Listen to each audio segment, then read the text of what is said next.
Assalamualaikum warahmatullahi wabarakatuh. Kembali lagi belajar biologi bersama Bu Nurul. Ingat, ditonton sampai habis videonya agar kalian bisa memahami materinya. Tetap semangat. Di pertemuan kali ini kita akan membahas tentang volume dan kapasitas paru-paru. Kemudian yang kedua kita akan bahas tentang mekanisme pertukaran oksigen dan karbon dioksida. Dan yang terakhir gangguan pada sistem pernafasan. Ada yang tahu berapa besar paru-paru kita mampu menampung udara pernapasan? Iya, jadi paru-paru orang dewasa ini rata-rata dapat menampung udara sebanyak 4,5 sampai 6 liter atau 4.500 sampai 6.000 cm kubik. Daya tampung udara maksimal paru-paru tadi disebut juga dengan kapasitas total paru-paru. Jadi kapasitas total paru-paru kita ini dapat menampung udara 4,5 sampai 6 liter gitu ya kira-kira. Nah, dalam satu kali bernafas atau dalam keadaan normal, biasanya seseorang itu menghirup dan menghembuskan udara sebanyak kurang lebih 500 cm kubik atau disebut juga dengan volume tidal. Nah, kemudian di sini ada volume cadangan inspirasi atau komplementer. Nah, ini adalah udara sebanyak 1.500 cm kubik yang masih dapat dihirup lagi dengan cara inspirasi yang maksimum setelah inspirasi biasa. Kemudian ada istilah volume cadangan ekspirasi atau suplementer. Nah, ini adalah udara sebanyak 1.500 cm kubik yang dapat dihembuskan lagi pada ekspirasi maksimum dengan mengerutkan otot perut kuat-kuat. Kemudian ada istilah volume residu. Nah, ini adalah udara sebanyak 1.000 cm kubik yang tidak dapat dihembuskan lagi dan menetap pada paru-paru. Jadi dari 4.500 liter atau 4.500 cm kubik itu yang menetap di paru-paru ada sebanyak 1.000 cm kubik. Selanjutnya ada istilah kapasitas residu fungsional. Nah, ini adalah jumlah udara sisa dalam sistem respirasi setelah ekspirasi normal atau ini sama dengan volume residu ditambah dengan volume cadangan ekspirasi. Di situ rumusnya Ibu tuliskan KRF sama dengan VR plus VCE. Jadi volume residu ditambah volume cadangan ekspirasi. Kemudian ada istilah kapasitas inspirasi atau KI. Ini adalah jumlah udara maksimal yang dapat diinspirasikan setelah melakukan ekspirasi normal atau sama dengan volume tidal ditambah dengan volume cadangan inspirasi. Jadi rumusnya KI sama dengan VT ditambah VCI atau volume tidal ditambah volume cadangan inspirasi. Yang mana kapasitas inspirasi pada laki-laki dewasa itu sekitar 3.600 ml atau cm kubik, sedangkan pada wanita sekitar 2.400 cm kubik. Untuk yang residu tadi untuk laki-laki sekitar 2.400 cm kubik dan untuk wanita sekitar 1.800 cm kubik. Dan yang terakhir ada kapasitas vital.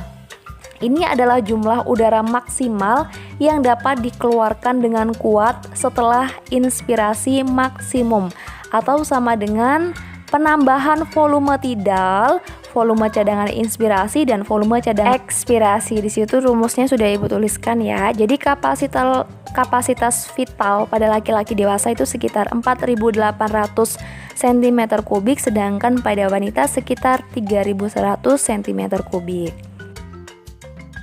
Satuan mililiter dan juga cm kubik itu sama, jadi jangan bingung. Di sini Ibu tampilkan grafik kapasitas paru-parunya. Nah, di sini ada volume tidalnya yang jumlahnya 500 cm kubik, ada volume cadangan inspirasi 1.500 cm kubik, ya kan, dilihat pada grafik ya.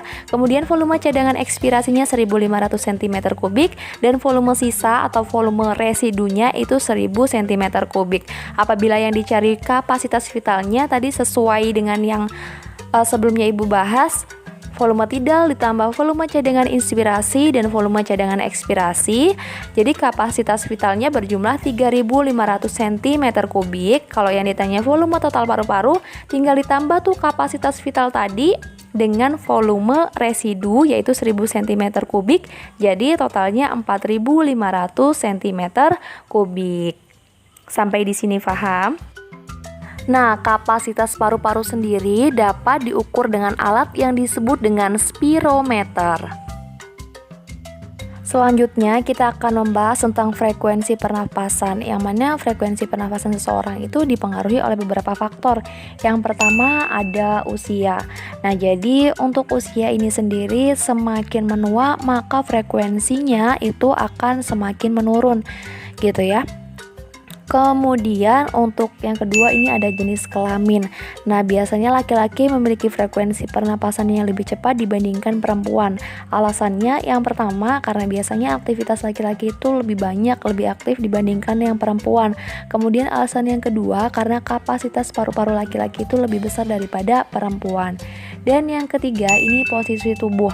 Ketika kita berdiri dan ketika kita berbaring, maka frekuensi pernapasan ketika berdiri itu lebih cepat dibandingkan ketika kita berbaring. Nah, hal ini disebabkan karena ketika kita berdiri ini otot-otot tubuh kita akan berkontraksi. Nah, sehingga dibutuhkan banyak energi. Ketika kita butuh banyak energi, maka untuk proses respirasinya butuh banyak oksigen gitu ya. Begitu juga ketika kita berjalan dan juga berlari, tentunya frekuensi berlari itu butuh banyak oksigen dibandingkan ketika kita berjalan. Nah, ketika kita tidur tengkurap dan kita tidur terlentang, tentunya frekuensi pernafasannya ketika tidur terlentang itu lebih banyak dibandingkan lebih cepat dibandingkan ketika kita tidur tengkurap. Dan yang selanjutnya yaitu ada aktivitas. Nah, aktivitas kalau kita beraktivitas berat tentunya frekuensinya lebih cepat pernapasannya dibandingkan ketika kita bersantai.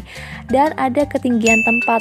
Nah, di tempat yang tinggi itu biasanya bersuhu rendah, jadi frekuensi pernapasan kita itu lebih cepat karena di sana biasanya miskin oksigen. Nah, tubuh kita kan butuh banyak oksigen tuh, makanya kita melakukan frekuensi pernapasan lebih banyak.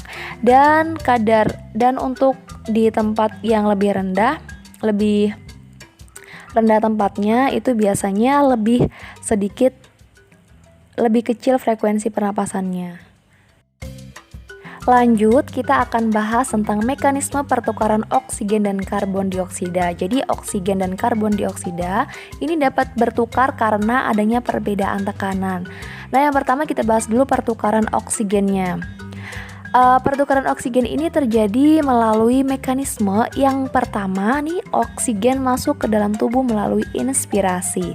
Kemudian yang kedua, oksigen ini berdifusi melalui alveolus menuju ke kapiler arteri paru-paru karena tekanan parsial oksigen di sekitar alveolus itu lebih tinggi dibanding kapiler darah. Kemudian yang ketiga, oksigen dalam kapiler dapat diikat oleh hemoglobin menjadi oksihemoglobin.